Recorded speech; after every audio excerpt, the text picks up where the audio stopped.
Good morning. Hold on, let me just get this. I'm in the car. And I want to talk to y'all about your excuses today. Okay? So, who's brave enough to join me and let's talk excuses this morning and why we make them and what we should be doing instead. And I just want to tell you about some of the excuses that I've heard recently, which I think are so bogus. And we'll even talk about like my excuse for like my nails looking like this. Like, why do my nails look like this right now? So I got an excuse for that too. Hi, Mark. Good morning. Thank you for joining. If you're joining, say hi. It takes a couple of minutes for you to show up as a viewer.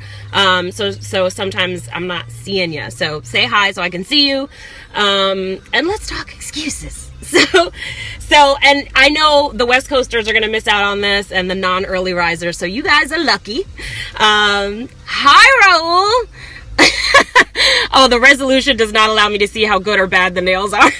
They're pretty terrible. Like, yes, East Coast early riser, right, Raul? They're pretty disgusting, and I'm ashamed to actually have them on video. But, you know, we're talking excuses, so I'm just going to put my excuses out there. My excuse for not getting this done is because I actually hate removing nail polish. I'm going to turn down the radio. So I'm just too lazy to do it. So I'm waiting until I go to the nail salon next because, you know, I want somebody else to do it for me. But then every day I look at it and I'm like, ugh. And then I'm, you know, touching things and I'm ashamed. So anyway, but yes, let's talk excuses. No, you're not getting a high resolution pic. Sorry, I can't promise you that. But so I want to tell you guys a little story. So some of you may have heard about the Cake and Coaching event that I launched recently and that I'm hosting at the end of March on March 31st here in New York in Brooklyn. Right? So this event is 20 entrepreneurs, including myself, really high level folks, like people, you know, building $1 million+ businesses. Like there's going to be some serious heavy hitters in the room and then also some new entrepreneurs. And it's just a really nice mix of brick and mortar entrepreneurs, online entrepreneurs. And there's a lot of opportunity for cross pollination, for getting new ideas to bring back to your industry and that kind of thing. Hi, Candace. Hi, Susan. Hi, Nadine. Thanks for joining.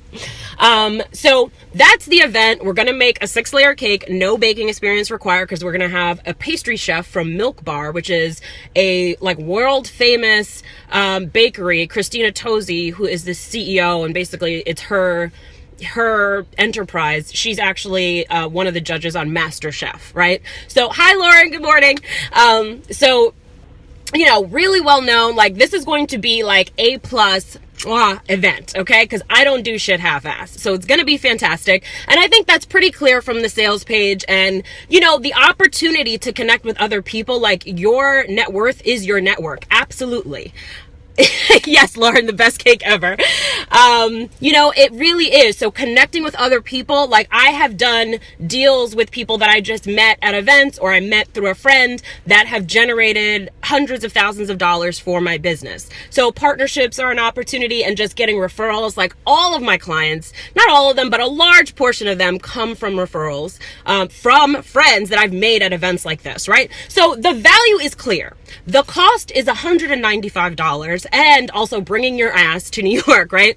So I have heard every excuse. So people are telling me like, oh, this event sounds so amazing, but, you know, it's too late at night for me. Right? Like, oh, it's from 6 p.m. to 9 p.m. So like you have to stay up a little late. Okay, fine. You have to stay up till 9 p.m. or maybe you won't get home till 10 or 11 one night. Is growing your business and building your net worth and your network not worth staying up late one night? I call bullshit on that excuse, okay? And then the other excuse I heard was like, oh, you know, I live in Jersey and the commute is a little too far. Guess who else lives in Jersey? I do, the motherfucking host. And yes, I will get my ass to Brooklyn and I'll be home an hour later. Exactly, Raul. I would go, but the cake is not vegan. You know what I mean? Like, who cares? You don't even have to eat the cake. You can give it away. When my husband and I did it, we came home with 2 cakes. That was way too much. So we gave one of the cakes away to our housekeeper, you know? Exactly. I can't drive to Brooklyn. It's too far, blah, blah, blah. There are people, multiple people. One of the women who's coming from across the country has a 7-figure business. Okay? So she sees fit for herself to get her ass on a plane, drag herself all the way halfway across the country, because she's coming from the Midwest, to get to New York and come to this event. There's another woman coming from the South who's getting on a plane to come to this event. So if you want to do it, you will fucking do it, okay? I don't want to hear your excuses. The other thing is, you're not going to hurt my feelings. If you're not into it, just don't come. Like, if you have more important things to do, or if it's just not something that interests you, that's all good. Like, you don't have to make excuses to me, you know? Other people are like, oh, well, I gotta do this, and that in my business first, or I gotta get this, and that in order first before I can come. Guess what? You're gonna get this, and that in order by coming, because you're gonna hang out with entrepreneurs who know what the hell they're doing, who've been doing this for years, myself included, and who have lots of advice to share, and experience to share, and stories to share, and their own network to share.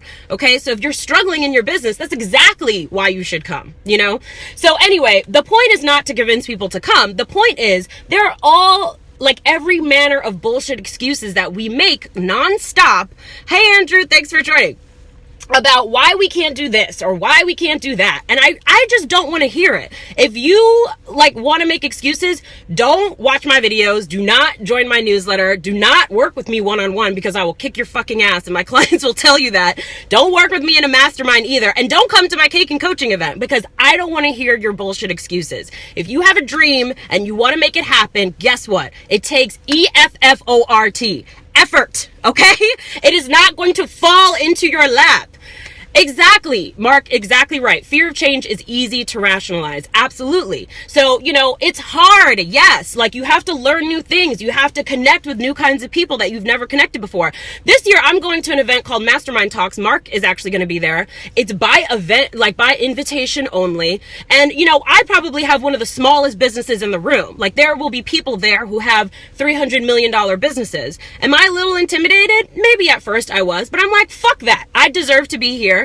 I'm going to be here, and I'm going to connect with everyone else, and I'm going to learn and grow as a result of having been there. So don't think I don't stretch myself as well. So the point is, I don't want to hear your excuses, whether it's you need to get your ass to the gym, or you need to start building systems in your business, or you need to start expanding your network, or you need to connect with this company or that entrepreneur or whatever to see if there's a potential for a partnership or whatever. Like, whatever it is that you want to, whether it's excuses about your marriage and your relationships with your mother and your parenting, your excuses don't mean shit. Nobody wants to hear them, okay? So some people have reasons, other people have results. That's a saying from Marie Forleo, and I fucking love it. I think about it all the time, and I say it all the time to myself when I'm making bullshit excuses. Some people have reasons, other people have results. If you want results, don't make fucking excuses. And what I suggest that you do is write down your favorite excuses to make. I'm too tired, I'm too busy, I'm busy with the kids, blah, blah, blah. And let me tell you something, as a mother of 3 children, teenager and 2 toddlers, your kids are not your fucking excuse, okay? Because they will do what you do. They're not going to do what you say, right? So if you are not out there living your dreams, going after it, like fucking putting your whole heart into it and like getting after your dreams and trying to make it happen, guess what? They're not going to do that shit either. So if you are okay with your children not pursuing their dreams, and for your children not feeling confident and not giving it all they got, then yeah, continue to do what you're doing. But if you want your kids to get after it, then you have to get after it, right? Because that's how you're going to teach them that. They're not going to learn it by you saying, oh, go get after it. That's not how it works, okay? So don't use your children as an excuse, because that's our favorite one to fucking use. Yes, boom, Andrew. I told y'all I'm about to go on a rant. I think I made it clear. So hopefully you got that message before you joined this video. But anyway, that's all I gotta say. Just thinking about excuses on my way home from the gym. And that's, trust me, I've made excuses. I used to be a fucking couch potato. Now I get my ass up, I go do my squats. When I'm not, weight training, then I go walk, and this is new. Like, it's hard for me to go to the gym 5 days a week. I'm building a business. I have employees. I have lots of clients. I'm a lawyer. There's nonstop deadlines. I have 3 kids, and yet I have rearranged my life to make that shit happen, because it's a priority and because it's what I want my children to do. I want them to eat well. I want them to go to the gym. I want them to be confident. I want them to go after their dreams. And I want the same thing for you. So hopefully this morning pep talk has helped you go pick up the phone and call who you need to call, Go write the sales page you need to write, launch the shit you need to launch, you know, connect with the people you need to connect with. And, you know, if you want to do some networking and you're in the New York area or you're willing to get your ass on a plane, then come to Kagan Coaching because it's going to be awesome. And I'll share the link once I end this video. But that is your morning pep talk. You are welcome. And this is what happens when I come from the gym. I have so many endorphins flying around that I'm just like, in your face. So hopefully you enjoyed it and it wasn't too much. So I'll see you guys next time. I'm going to go get after what I need to get after. Okay. No excuses. Talk to you soon. Bye.